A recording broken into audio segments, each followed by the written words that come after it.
There are some stories you only hear it once and never come out of your mind. Robert Pickton's story is such a story. Pickton, known as the most terrible serial killer in Canada history, went down in history with terrible murders at the pig farm. But this story is not just about the dark face of a man. It also reveals the weaknesses of the society, the deficiencies of the system, and a tragedy in which the lost lives are worthless. Today, we go down to the finest details of this dark story. We will discuss everything from Pickton's childhood to the murders, the court process, and the effects on society. If you are ready, now let's look at the behind the scenes of these inhuman crimes.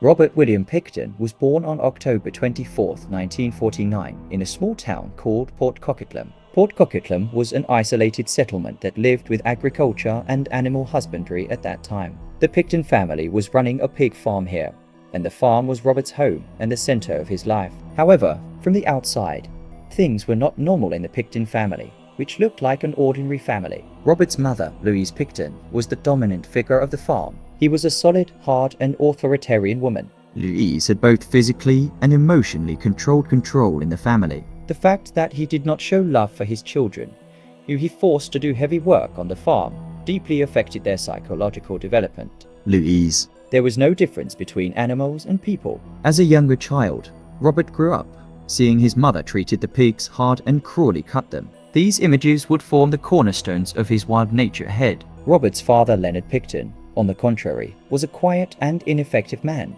He would refrain from interfering with the problems in the family. This further strengthened Louise's authority. Robert's forced to physical affairs throughout his childhood took him away from school. Working with animals on the farm, he deepened his shortcomings in human relations. Robert, item heightened da odukas olik yard. Social becerillery exicti fi yatlarila aletim kamata solen yordu. Ogola cadla oinu garip. Utanga vi aheni kapang peri olarak tamli ordu. Samadla piyonsk. Onen insanala bakherma yetsineni nyadais tamamin yoketi. Ankak. Biyonsk sadis biya aikapanma hardy deudi. Pickton bu dnemdi insanlan dukulana kar biya by geliti remizi. Empathy dugu sundan tamamin yuksan o mazna neden ordu.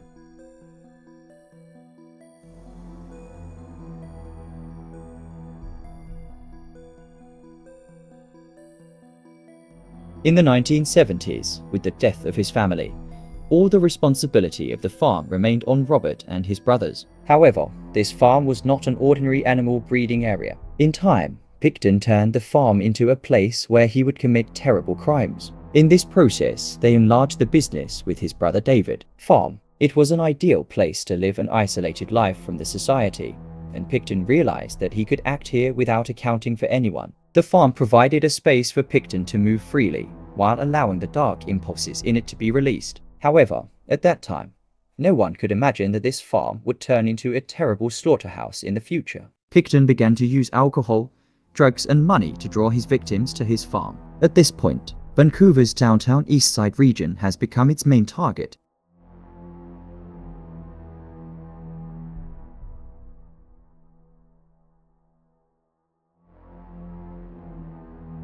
In 1995, Vancouver's downtown East City region was known as one of the most problematic regions of Canada. Problems such as drug addiction, sex work, and homelessness made women in the region vulnerable. Robert Pickton noticed that these women were ignored by society, although the reports about the disappeared women began to increase. The police did not give the necessary importance to these cases. Pickton began to commit his first murders during this period. He usually invited his victims to his farm, gave them confidence, and then neutralized them with alcohol or drugs. The murder method was quite savage. He first strangled his victims, then cut his bodies into pieces. What was even more terrible was the claim that he fed some of the bodies to pigs on the farm. As the number of disappeared women increased, unrest began to occur in society. However, the police did not take these cases seriously, because most of the disappeared women were sex workers and were from the excluded part of society. This negligence gave Pickton the opportunity to commit his murders for many years.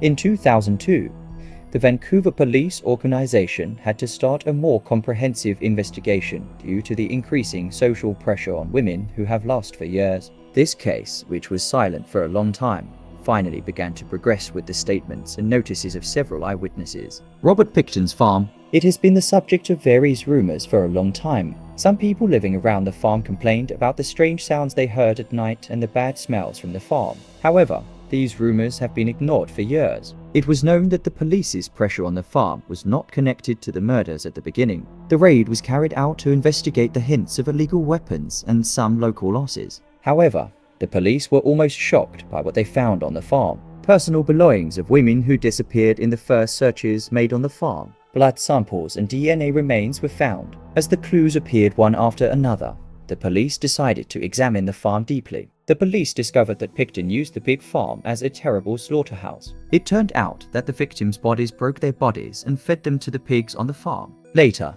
DNA analyses confirmed that there were at least 33 different victims on the farm. But this was just the beginning. Pickton was claimed to have committed a total of 49 murders. In a container on the farm, bones and belongings of some victims came out. According to the police statements, this container resembled a horror film scene. Robert Pickton made a statement that freezes blood during the interrogation after being arrested. Investigators, 50 women planned to kill, but left a person missing, he said. These words clearly revealed how he committed the murders. Also Pickton. The evidence that he had enjoyed torture his victims was also revealed. The gravity of the incident deeply shook not only the families of the victims, but also the whole Canadian society.